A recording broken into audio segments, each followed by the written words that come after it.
രാഹുൽ വിഷയത്തിൽ ഇപ്പോൾ കോൺഗ്രസ് ഈ MLA-യെ പൂർണ്ണമായി പുറത്താക്കാൻ ശ്രമിക്കുന്നു എന്നുള്ളതാണ്. നമുക്കറിയാം, നിലവിൽ സസ്പെൻഷൻ മാത്രമാണ് രാഹുൽ മാങ്കൂട്ടത്തിനെതിരെ കോൺഗ്രസ് എടുത്തിട്ടുള്ള ഒരു നടപടി എന്നത്.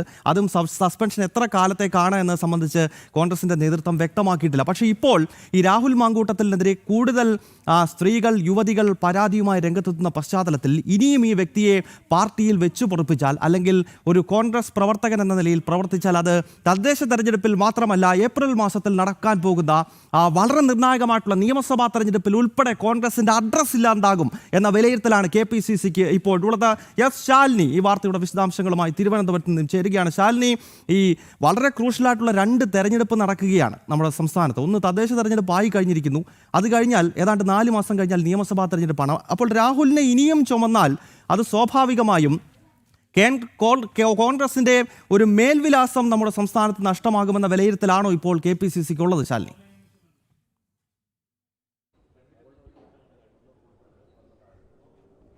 തീർച്ചയായും അങ്ങനെ തന്നെയാണ് ഗൗതം. കാരണം തദ്ദേശ തെരഞ്ഞെടുപ്പിൽ മുഖം മങ്ങിയ കോൺഗ്രസ് മുഖം രക്ഷിക്കാനുള്ള ഒരു കടുത്ത പോരാട്ടത്തിനാണ് ഇത്തവണ ഇറങ്ങുന്നത്. അതിനിടയിലാണ് നിയമസഭാ തെരഞ്ഞെടുപ്പ് പടിവാതിക്കൽ എത്തി നിൽക്കുന്നത്. അതിൻ്റെ നടപടികൾ തുടരുന്നു. ഇതിനിടയിലാണ് കോൺഗ്രസിനെ വലിയ രീതിയിൽ പ്രതിരോധത്തിലാക്കി സ്ത്രീ സംരക്ഷകരാകേണ്ട ജനപ്രതിനിധികൾ അത്തരത്തിലല്ല, സ്ത്രീകളെ ബലാത്സംഗം ചെയ്യുന്ന, സ്ത്രീകളെ ഇല്ലാതാക്കുന്ന, അവരെ ഭീഷണിപ്പെടുത്തുന്ന, സൈബർ ഇടങ്ങളിൽ അവരെ അറ്റാക്ക് ചെയ്യാനായി ഇട്ടുകൊടുക്കുന്ന നേതാക്കന്മാരായി പലരും മാറുന്നു എന്നുള്ള ഒരു മെസ്സേജ് രാഹുൽ മാങ്കൂട്ടത്തിൽ നൽകുന്നു. അതിനിടയിലാണ് രാഹുൽ മാങ്കൂട്ടത്തിനെ പാർട്ടിയിൽ നിന്ന് തന്നെ പുറത്താക്കാം എന്നൊരു തീരുമാനത്തിലേക്ക് ഇപ്പോൾ കോൺഗ്രസ് എത്തുന്നത് എന്നുള്ളതാണ് നമ്മൾ മനസ്സിലാക്കുന്നത്. രാവിലെ കെ മുരളീധരൻ മാധ്യമങ്ങളെ കണ്ടിരുന്നു. അദ്ദേഹം പറഞ്ഞത് ബ്രഹ്മാസ്ത്രം ഉപയോഗിക്കാൻ സമയമായിരിക്കുന്നു എന്നുള്ളതാണ്. രാഹുലിനെ കോട്ട് ചെയ്തുകൊണ്ട് തന്നെയാണ് അത്തരത്തിൽ പറഞ്ഞിരിക്കുന്നത്. അതായത് പ്രാഥമിക അംഗത്വത്തിൽ നിന്നടക്കം കോൺഗ്രസിൽ നിന്ന് രാഹുൽ മാങ്കൂട്ടത്തിനെ പുറത്താക്കണം എന്നൊരാവശ്യം കഴിഞ്ഞ കുറേ നാളുകളായി കെ മുരളീധരൻ അടക്കമുള്ള ചില നേതാക്കന്മാർ ഉന്നയിക്കുന്നുണ്ട്.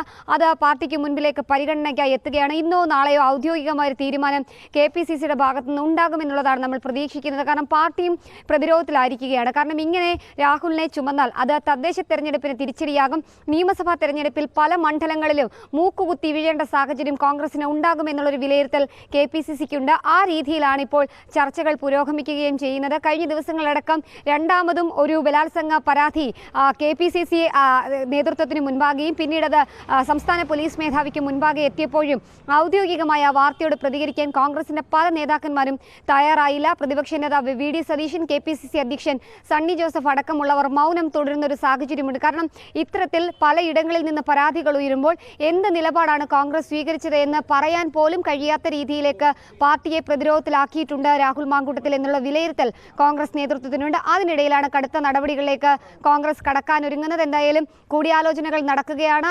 അടിയന്തരമായി തന്നെ അക്കാര്യത്തിൽ ഒരു തീരുമാനമുണ്ടാകും. എന്തായാലും AICCയുടെ തീരുമാനം കൂടി വരേണ്ടതായിട്ടുണ്ട്. കാരണം രണ്ടാമത്തെ പരാതി എത്തിയിരിക്കുന്നത് AICCക്ക് മുൻപാകെയാണ്. അവിടെ നിന്നത് സംസ്ഥാന പോലീസ് മേധാവിയിലേക്കും എത്തിയിട്ടുണ്ട്. ആ അന്വേഷണവും ഒരു ഭാഗത്ത് നടക്കുകയാണ്. അതിനിടയിൽ രാഹുൽ മാങ്കൂട്ടത്തിന്റെ ജാമ്യ ഹർജി കൂടി ഇന്നിപ്പോൾ പരിഗണിക്കാനിരിക്കുമ്പോൾ പ്രതിരോധത്തിലാകുകയാണ് പാർട്ടി. അതേസമയം തന്നെ രാഹുലിനെ പുറത്താക്കിക്കൊണ്ട് മുഖം രക്ഷിക്കാൻ ഒരു നടപടിയിലേക്ക് കോൺഗ്രസ് നേതൃത്വവും കടക്കാനൊരുങ്ങുന്നു. അതിന്റെ സൂചനകളാണ് പല നേതാക്കന്മാരുടെ വാക്കുകളിൽ നിന്ന് പുറത്തു വരുന്നത്. ഗൗതം, രാഹുൽ, ശാലിനി, മറ്റൊരു വാർത്ത ഈ രാഹുലുമായി ബന്ധപ്പെട്ടുള്ളത്. ഇന്നിപ്പോൾ ഈ വഞ്ചിയൂരിലെ സെഷൻസ് കോടതിയിൽ രാഹുൽ നൽകിയിട്ടുള്ള മുൻകൂർ ജാമ്യാപേക്ഷ കോടതി പരിഗണിക്കുകയാണ്. ഏത് സമയത്താണ് കോടതി ഈ കേസ് പരിഗണിക്കാൻ പോകുന്നത്? അടച്ചിട്ട മുറിയിൽ വാദം നടത്തണമെന്നൊരു ആവശ്യം രാഹുൽ ഈ മുൻകൂർ ജാമ്യാപേക്ഷയിൽ ആവശ്യപ്പെട്ടിരിക്കുന്നു. അപ്പോൾ ഈ വാർത്തയുടെ വിശദാംശങ്ങൾ കൂടി.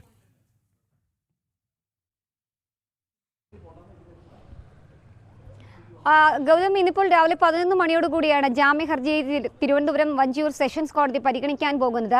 രാഹുലിനെ സംബന്ധിച്ചിടത്തോളം ഏറെ നിർണായകമായ ദിവസമാണ് എന്നുള്ളതാണ്. കാരണം 7 ദിവസമായി രാഹുൽ ഒളിവിലാണ്. എവിടെയാണ് എന്ന് പോലും കണ്ടെത്താൻ പോലീസിന് കഴിഞ്ഞിട്ടില്ല. പോലീസ് അന്വേഷണം നടത്തുന്നുണ്ട് എന്ന് ഒരു ഭാഗത്ത് പറയുന്നു. ഇന്നലെ ഹൊസൂരിന് സമീപം ബംഗളൂരും പിന്നീട് ബംഗളൂരുവിലും അടക്കം പരിശോധന നടത്തി. രാഹുൽ സഞ്ചരിച്ച വാഹനങ്ങൾ കണ്ടെത്തി. രാഹുലുമായി ബന്ധപ്പെട്ട അടുത്ത് സഹായം ചെയ്യുന്നവരെ കണ്ടെത്തിയെന്നൊക്കെ പോലീസ് പറയുമ്പോഴും രാഹുൽ ഇപ്പോഴും ഒളിമറയത്താണ് എന്നുള്ളതാണ് ഏറ്റവും ശ്രദ്ധേയമായിട്ടുള്ള കാര്യം. അതിനിടയിലാണ് അടച്ചിട്ട മുറിയിൽ വാദം നടത്തണമെന്നൊരാവശ്യം കഴിഞ്ഞ ദിവസം കോടതിക്ക് മുൻപാകെ രാഹുൽ മാങ്കൂട്ടത്തിൽ നടത്തിയിട്ടുള്ളത്. എന്തായാലും അതിലടക്കം എന്ത് തീരുമാനം കോടതി സ്വീകരിക്കുമെന്നുള്ളതാണ് കണ്ടറിയേണ്ടത്. രാവിലെ 11 മണിയോടുകൂടി തിരുവനന്തപുരം വഞ്ചിയൂർ സെഷൻസ് കോടതി രാഹുൽ മാങ്കൂട്ടത്തിന്റെ ജാമ്യാപേക്ഷ പരിഗണിക്കും. കഴിഞ്ഞ 2 ദിവസങ്ങളിലായി രാഹുൽ നൽകിയിട്ടുള്ള ഡിജിറ്റൽ രേഖകൾ, ഒന്ന് സീൽഡ് കവറിൽ കോടതിക്ക് മുൻപാകെ നൽകിയിട്ടുള്ള രേഖകൾ, പെൺകുട്ടിയുടെ ഓഡിയോ സംഭാഷണങ്ങൾ, ഒപ്പം തന്നെ പെൺകുട്ടിയുമായുള്ള ചിത്രങ്ങൾ, മറ്റ് വീഡിയോ ദൃശ്യങ്ങൾ, ചാറ്റ് ലിസ്റ്റുകൾ അടക്കം അടക്കമുള്ള കാര്യങ്ങളാണ് പെൻഡ്രൈവിലാക്കി നൽകിയത്. തൊട്ടു പിന്നാലെ തന്നെ സീൽഡ് കവറിൽ മറ്റൊരു ഡിജിറ്റൽ തെളിവുകളടക്കം കോടതിയിൽ നൽകിയിട്ടുണ്ട്. ഇതടക്കം കോടതി പരിഗണിക്കും. അതേസമയം തന്നെ പ്രോസിക്യൂഷൻ പറയുന്ന കാര്യമെന്നുള്ളത് രാഹുൽ സ്ഥിരം കുറ്റക്കാരനാണ്. ഇത്തരത്തിൽ ഇങ്ങനെ കുറ്റം ചെയ്ത ഒരാളെ പുറത്തേക്ക് ഇറക്കി വിടുന്നത് അത് വലിയ രീതിയിൽ തെളിവുകൾ നശിപ്പിക്കാനൊക്കെ ഇടയുണ്ടാക്കുമെന്നുള്ള ഒരു കാര്യം പ്രോസിക്യൂഷൻ വാദിക്കാനുള്ള സാധ്യതകളാണ്. അതേസമയം തന്നെ തനിക്കെതിരെ ഉണ്ടായിട്ടുള്ളത് ഗൂഢാലോചനയാണ്. ഗൂഢാലോചനയുടെ ഭാഗമായി നടന്നിട്ടുള്ള കേസുകളാണ് ഈ ബലാത്സംഗ കേസ് അടക്കം എന്നുള്ളതാണ് രാഹുലിന് വേണ്ടി വാദിക്കാൻ പോകുന്നത്. എന്തായാലും ഏത് വാദത്തോടായിരിക്കും കോടതി മുഖം കൊടുക്കുക എന്നുള്ളതാണ് അറിയേണ്ടത്. എന്തായാലും കഴിഞ്ഞ ദിവസങ്ങളിൽ നമ്മൾ കണ്ട സമാനമായ സാഹചര്യങ്ങൾ ഇന്ന് വഞ്ചിയൂർ കോടതിയിൽ ഉണ്ടാകാനുള്ള സാഹചര്യങ്ങളുണ്ട്. എന്തായാലും അല്പസമയത്തിനകം തന്നെ കേസ് കോടതി പരിഗണിക്കുമെന്നുള്ളതാണ് മനസ്സിലാക്കുന്നത്. ഗൗതം. ശാലിനി തുടരുക. എന്തായാലും ഇന്നിപ്പോൾ രാഹുൽ മാങ്കൂട്ടത്തിലിനെ സംബന്ധിച്ച് വളരെ നിർണായകമാണ്. കാരണം മുൻകൂർ ജാമ്യാപേക്ഷ 11 മണിയോടുകൂടി വഞ്ചിയൂരിലെ സെഷൻസ് കോടതി പരിഗണിക്കാൻ പോകുകയാണ്. അടച്ചിട്ട മുറിയിൽ വേണം ഈ കേസിൻ്റെ വാദഗതികൾ നടത്താനെന്ന ആവശ്യം കോടതിക്ക് മുമ്പാകെ രാഹുൽ മുന്നോട്ട് വെച്ചിരിക്കുന്നു. നമുക്കറിയാം, ഇത് 7ാമത്തെ ദിവസമാണ് ഒരു MLA കാണാതായിട്ട്. പോലീസ് പിടികൂടുന്നില്ല. MLA എവിടെയാണ് എന്നത് സംബന്ധിച്ച് ഇപ്പോഴും വലിയ തോതിലുള്ള ദുരൂഹത നിലനിൽക്കുന്നു.